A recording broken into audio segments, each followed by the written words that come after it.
ആരാ ഇത് കുഴിച്ചിടുക? ഞാൻ അല്ലാണ്ട് ആരാ? ഞാൻ കുഴിച്ചിടാം. എവിടെയാണാവോ കുഴിച്ചിടേണ്ടത്? എന്താ ചെയ്യേണ്ടതെന്ന് അറിയാവോ? കുഴിച്ചിട്ടാ പോരെ, വളവും ചെയ്യണോ? ഉവ്വ്. അഭിപ്രായങ്ങൾ വേണ്ട. വേണ്ട. ഇങ്ങോട്ട് വരൂ. ഉവ്വ്. ദുരാത്മശക്തി അനവധീനാവുമ്പോ തളച്ചേ പറ്റൂ. ആദ്യ വിഘ്നവിധി, ഈ കുടം പടിപ്പുരയ്ക്ക് മുന്നിൽ കുഴിച്ചിടുക. അത്രേ ഉള്ളോ? കുഴിച്ചിടാലോ. വെറുതെ പോരാ, കുടം കൊണ്ടുപോണ ആളെ ആരും കാണരുത്, അയാൾ ആരെയും നോക്കരുത്. അതേ കണ്ണടച്ചോളാം. അത് മാത്രം പോരാ. ദാ, ഓ, ഇയാളെ ആരോട്ട് കാണാനും പാടില്ല. അതിനിപ്പോ എനിക്ക് പ്രത്യേകിച്ച് എന്താ ചെയ്യാൻ കഴിയാ? കണ്ടാ കണ്ടോ, അത്രേ ഉള്ളൂ. വിട്ടി ഇവിടെ ഉണ്ട്. കണ്ടാ നിനക്കാ ദോഷം. ഭ്രാന്താ വരാൻ പോണേ.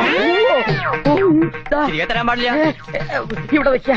താഴെ വെക്കരുത്. എന്നാ ഈ മന്ത്രം കണ്ടു ചൊല്ലിക്കോളൂ. ഇനി മന്ത്രം ചൊല്ലോ.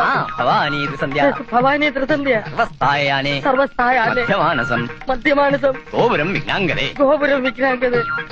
2-3 വർഷം കൂടി സുബോധത്തോടെ ജീവിച്ചിരിക്കണമെന്നുണ്ട്. കൊണ്ടായി കുഴിച്ചിടുക. ആരെ? കുഴിച്ചിടാൻ തന്നെയാ പോണേ.